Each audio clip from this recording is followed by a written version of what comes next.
A short time ago, the United States military began major combat operations in Iran. Are we the baddies? Come on, Boogie, let's burn this motherfucker down!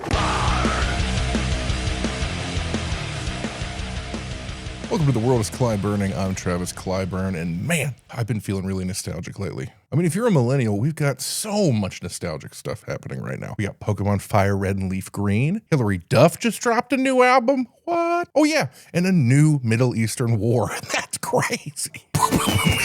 We don't need no congressional approval.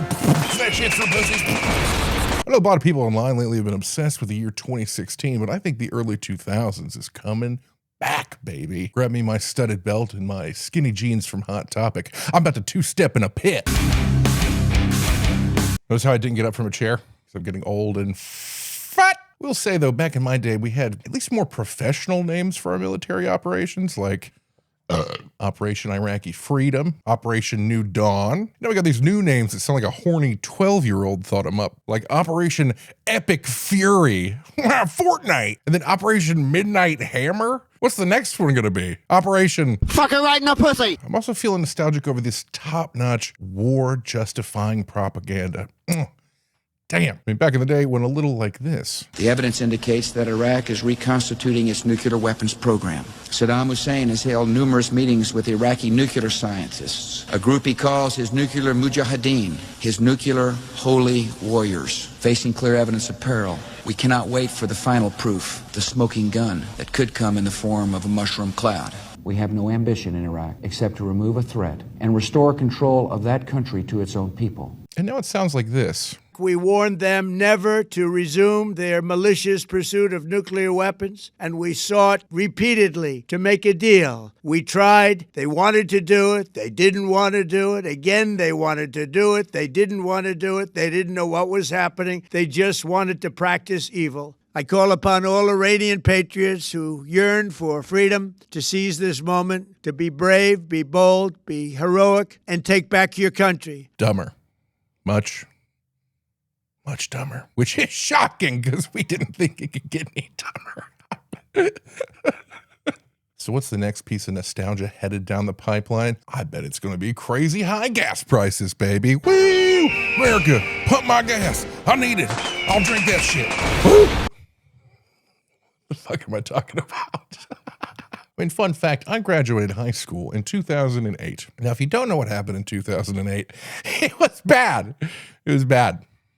It's really bad. I became an adult when essentially the neocons ruined the world. I bring up the neocons mainly because they have wanted this for so long, dude. They actually had a thing called the Project for the New American Century. It's actually a neoconservative think tank that actually got together and wrote, Billy Clinton a letter. It was like, please, Bill Clinton, we need to invade Iraq.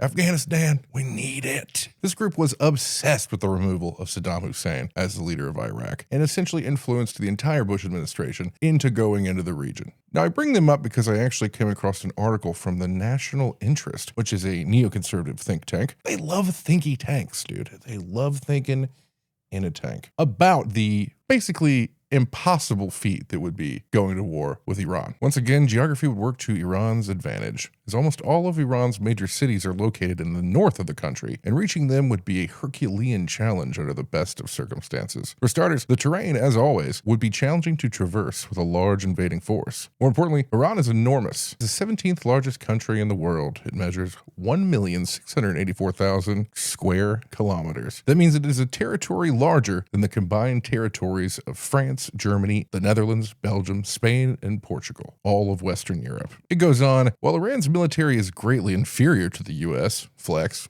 the U.S. military would not be able to conquer Iran swiftly and cheaply like it did with Iraq and Afghanistan. In fact, Tehran would be able to impose prohibitive cost against the U.S. military even before the difficult occupation began. This is going to cost a shitload of money, not to mention the Strait of Hormuz. If you're unfamiliar with the Strait of Hormuz, so was I. A third of the world's oil goes through the Strait of Hormuz. If Iran decided to just, I don't know, let's say bomb every ship that goes through there. So oil is spiking right now after the Revolutionary Guards commander did say reportedly that the Strait of Hormuz is closed and that they will set fire to any ship trying to pass. Then it would almost completely bankrupt Japan and most countries in Asia because the oil flow would stop. And what happens when the oil flow stops and a bunch of other countries fall into a recession? Oh, we're coming next, baby. Oh man, 2008 had like $5 gas prices. We're going to get $10 a gallon, baby. Woo, it's going to be crazy. But will this administration take responsibility for it and say they did a wrong thing? No, of course not. They'll probably do something like, I don't know, blame it on the Jews or something. Well,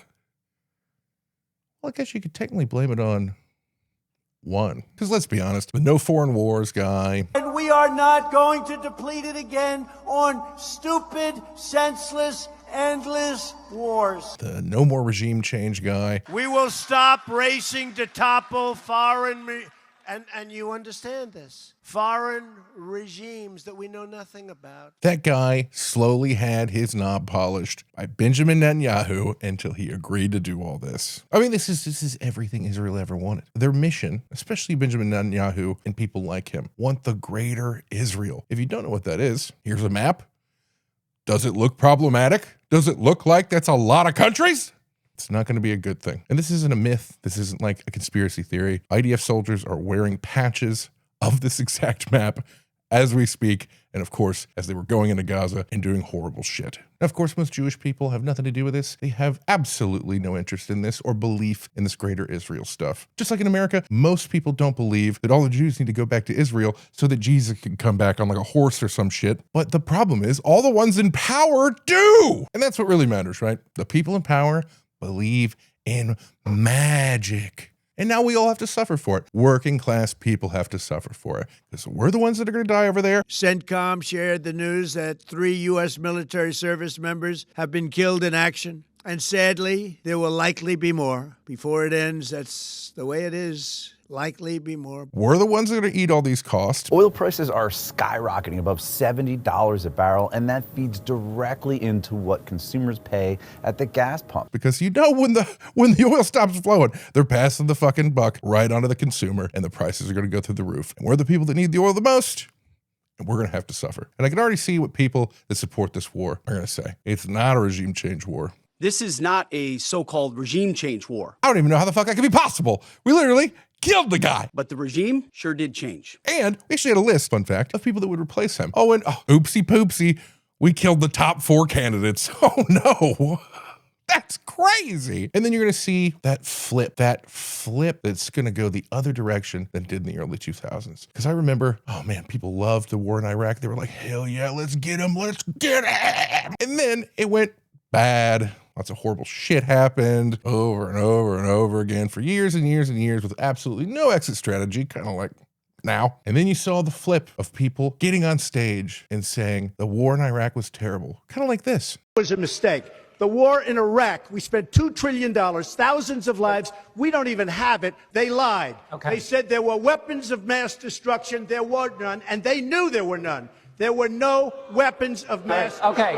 All right. So remember, no matter what anyone says, this is a bad idea. It's going to end bad. Lots of Americans are going to die. And sadly, there will likely be more. It's going to be fucking horrible. Let the nostalgia wash over you, everybody. Oh, let it happen. It's happening again, and there's not shit we can do about it, apparently. So I'm normally not going to make videos on current events. This is just too big of a deal not to say anything about, especially for this week, because it just started popping off. I want to make in-depth videos about really weird stuff, like my last video of watching Pete Hegseth bench press. So that's more going to be the content of this channel. But I hope, if anything, you enjoyed the nostalgia and you enjoyed my weird little rant. Bye.